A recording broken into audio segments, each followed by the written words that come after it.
കാറ്റത്ത് കിളിക്കൂടി സീരിയലിൻ്റെ ലേറ്റസ്റ്റ് എപ്പിസോഡാണ് കേട്ടോ പറയുന്നത്. അങ്ങനെ സുഭാഷ് ആ വീട് വിട്ട് ഇറങ്ങിപ്പോയത് തൊട്ട് അവിടെയുള്ള എല്ലാവരും ഭയങ്കരമായിട്ട് വിഷമിച്ച് ഇങ്ങനെ ഇരിക്കുകയാണ് കേട്ടോ.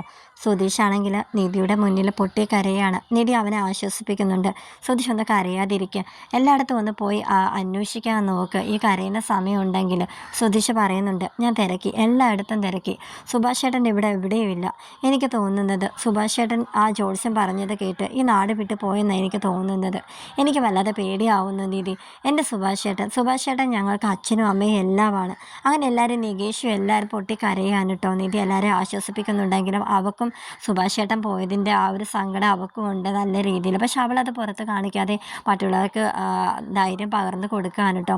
ഭാസ്കരനും സങ്കടം സഹിക്കാനാവുന്നില്ല. സുഭാഷിനോട് ഇത്രയധികം ഇഷ്ടമുണ്ടെന്ന് തോന്നിപ്പോകും കേട്ടോ. ഭാസ്കരൻ്റെ കരച്ചിൽ കണ്ടാൽ ഭാസ്കരനും എല്ലായിടത്തും നമ്മുടെ സുഭാഷിനെ തിരക്കിയൊക്കെ പോകുന്നുണ്ട്. പക്ഷെ എവിടെയും സുഭാഷിനെ കാണാനായിട്ടായില്ല. അന്ന് രാത്രി എല്ലാവരും കൂടി വരാന്തയിലിരിക്കുകയാണ്. സുഭാഷ് പോയതിൻ്റെ വിഷമം പറഞ്ഞുകൊണ്ട് ഇങ്ങനെ ഇരിക്കുകയാണ് കേട്ടോ. അങ്ങനെ നിധി പറയുന്നുണ്ട്, ഏതെങ്കിലും ഒരു ജോത്സ്യൻ ഇങ്ങനെ വന്ന് പറഞ്ഞെന്നും പറഞ്ഞു സുഭാഷ് ചേട്ടൻ ഇങ്ങനെ ഇറങ്ങിപ്പോകേണ്ട വല്ല കാര്യമുണ്ടോ? എന്താ സുഭാഷ് ചേട്ടൻ ഇത്ര ബോധമില്ലാതെ പെരുമാറുന്നതൊക്കെ എല്ലാവരും കൂടി പറയാൻ കേട്ടോ. അങ്ങനെ ഭാസ്കരൻ പറയുന്നുണ്ട്, എനിക്ക് തോന്നുന്നില്ല അവൻ ഈ നാട് വിട്ടൊന്നും പോയി കാണുന്നൊന്നും എനിക്ക് വിശ്വാസമൊന്നും വരുന്നില്ല. മിക്കവാറും അവൻ ആ അവിനാശിൻ്റെ വീട്ടിലുണ്ടാവും എന്ന് പറയാൻ കേട്ടോ. അപ്പോൾ സുധീഷ് പറയുന്നുണ്ട്, ഏത് ആ ബംഗാളിക്കാരൻ അവിനാശോ? ഞാൻ അവനോട് രാവിലെ തന്നെ തിരക്കിയായിരുന്നു, അവൻ കണ്ടില്ലെന്നാണ് പറഞ്ഞത്. അപ്പോൾ നമ്മുടെ ഭാസ്കരൻ പറഞ്ഞു കൊടുക്കാൻ അവൻ ചിലപ്പോൾ ചുമ്മാതെ പറയുന്നതായിരിക്കും.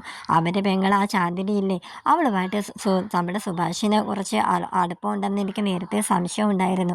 മിക്കവാറും അവരുടെ വീട്ടിൽ തന്നെ അവൻ കാണും, ഉറപ്പാണെന്ന് ഇങ്ങനെ പറയാനുണ്ട്. അങ്ങനെ നമ്മുടെ സുധീഷ് ഇങ്ങനെ ആലോചിച്ചിങ്ങനെ നോക്കാൻ കേട്ടോ. അവിനാശിൻ്റെ അടുത്ത് എന്ത് തിരക്കുമ്പോഴത്തേക്കും അവിനാശിന് എന്തോ ഒരു കള്ളത്തിലുള്ളതുപോലെ അവന് ഫീൽ ചെയ്തിരുന്നു. ഉടനെ തന്നെ ഭാസ്കരൻ പറഞ്ഞതുപോലെ എന്തായാലും ഒന്ന് അവിടെ പോയി തിരക്കാലോ എന്ന് വെച്ചിട്ട് വണ്ടി എടുത്തുകൊണ്ട് പെട്ടെന്ന് തന്നെ പോവാൻ കേട്ടോ. അവിടെ ചെല്ലുമ്പോഴത്തേക്കും അവിനാശ് വന്ന് കതക് തുറക്കുന്നുണ്ട്. എടാ സുഭാഷ് ചേട്ടൻ എന്താടാ എന്നിങ്ങനെ ചോദിക്കുമ്പോഴത്തേക്കും അവിടെ ചാന്ദിനിയും സുഭാഷും കൂടി സംസാരിക്കുന്ന ഒച്ച കേട്ടിട്ട് നമ്മുടെ സുധീഷ് അകത്തോട്ട് ഉള്ളിലോട്ട് കയറി പോവുകയാണേ.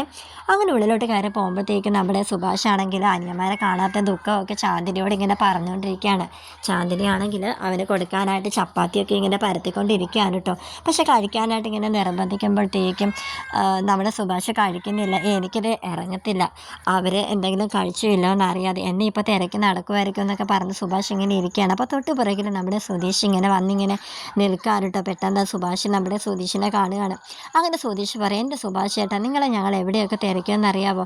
എടാ അവിനാശേ, നിന്നോട് രാവിലെ കൂടി ഞാൻ പറഞ്ഞതല്ലേടാ. അത് പിന്നെ സുഭാഷ് ചേട്ടനാണ് എന്നോട് പറഞ്ഞത്, നിങ്ങളോട് ആരോടും പറയണ്ടെന്ന്. എന്തായാലും നീ എന്ത് ചതിയനാടാ, ഞങ്ങളൊക്കെ എത്ര വിഷമിച്ചെന്നറിയാവോ? എന്നാലും എൻ്റെ സുഭാഷ് ചേട്ടാ, ഒന്ന് നിങ്ങൾ വീട്ടിലേക്ക് വാ. കണ്ട ജോത്സ്യന്മാരൊക്കെ പറയുന്നത് കേട്ടിട്ട് നിങ്ങൾ എന്തിനിങ്ങനെ വീട് വിട്ട് ഇറങ്ങാനായിട്ടൊക്കെ പോയെന്നൊക്കെ പറയാൻ കേട്ടോ. അങ്ങനെ സുധീഷും കൂടെ കെട്ടിപ്പിടിച്ച് കരയാണ് കേട്ടോ. അങ്ങനെ സുധീഷും വീട്ടിൽ നിന്ന് ഇറങ്ങിപ്പോയി. അങ്ങനെ എല്ലാവരും നിധിയൊക്കെ ഇങ്ങനെ നോക്കി ഇങ്ങനെ ഇരിക്കുകയാണ്. സുധീഷ് പോയില്ലേ, എന്തെങ്കിലും വിവരം അറിഞ്ഞോ ഇല്ലോ എന്നൊക്കെ ടെൻഷൻ അടിച്ച് ഇങ്ങനെ ഇരിക്കുമ്പോഴത്തേക്കും നമ്മുടെ സുധീഷ് സുഭാഷിനെ കൂട്ടി സ്കൂട്ടിയിൽ ഇങ്ങനെ വരുവാൻ കേട്ടോ. അവരുടെ മനസ്സിലേക്ക് ഭയങ്കരമായിട്ടുള്ള സന്തോഷം ഇങ്ങനെ മുഖത്തിങ്ങനെ കാണാം. അവരെല്ലാവരും കൂടി, അതാ നികേഷ് അച്ഛ ദേ വന്നു, സുധീഷ് സുഭാഷ് ചേട്ടനെയും കൊണ്ട് വന്നെന്നിങ്ങനെ നിധി ഇങ്ങനെ ഒച്ചത്തിൽ ഇങ്ങനെ വിളിച്ച് പറയാൻ കേട്ടോ. അങ്ങനെ സുഭാഷിനെ കണ്ട ഉടനെ എന്നെ ഭാസ്കരനെ ഒരു അടി വെച്ച് കൊടുക്കാൻ കേട്ടോ. അത് നന്നായി പോയെന്നാണ് കേട്ടോ എല്ലാവരും പറയുന്നത്. കാരണം ഈ വീട് വിട്ട് നിനക്ക് എന്തിനാണ് നീ ഇറങ്ങിപ്പോയത്? ഇത് നിൻ്റെ വീടല്ലേടാ, നീ ഈ വീട് വിട്ട് ഇറങ്ങിയപ്പോൾ ഈ വീടങ്ങ് ഉറങ്ങിപ്പോയി. നീ എന്തായാലും എന്ത് പരിപാടിയാണ് കാണിച്ചത്? നിനക്ക് അത്രയ്ക്ക് ബുദ്ധിയില്ലേ? ഏതെങ്കിലും ജോത്സ്യം വന്ന് പറയുമ്പോൾ നീ അങ്ങ് ഇറങ്ങി പോകുകയാണെന്നൊക്കെ പറയാൻ കേട്ടോ. അപ്പോഴും നമ്മുടെ സുഭാഷ് പറയുന്നുണ്ട് കേട്ടോ, അത് പിന്നെ നിങ്ങളുടെ എല്ലാവരുടെ സന്തോഷം എനിക്ക് വലുത്, ഞാൻ കാരണം ഈ വീട് മുടിയുമെന്നൊക്കെ ആ ജോത്സ്യം പറഞ്ഞാൽ പിന്നെ ഞാൻ എന്ത് ചെയ്യാനെന്നൊക്കെ പറയാൻ കേട്ടോ. അങ്ങനെ എല്ലാവരും കൂടി അകത്തോട്ട് കയറി പോവുകയാണ്. അതിൻ്റെ ഇടയ്ക്ക് നമ്മളെ സുധീഷ് ഒന്ന് കളിയാക്കുന്നതൊക്കെ ഉണ്ട്, ചാന്ദിനിയുടെ പേരൊക്കെ പറഞ്ഞു. അങ്ങനെ സുഭാഷ്, എടാ മിണ്ടാതിരിയടാ, വാ നമുക്ക് ഭക്ഷണം കഴിക്കാമെന്ന് പറഞ്ഞ് നിധി എല്ലാവരെയും കൂട്ടിക്കൊണ്ട് പോവാണ് കേട്ടോ. അങ്ങനെ എല്ലാവരും കൂടി കഴിക്കാനായിട്ട് ഇരിക്കുകയാണ്. അപ്പം നമ്മുടെ സുഭാഷ് ആണെങ്കിൽ അച്ഛാ വാ കഴിക്കുന്ന പറയാണ്.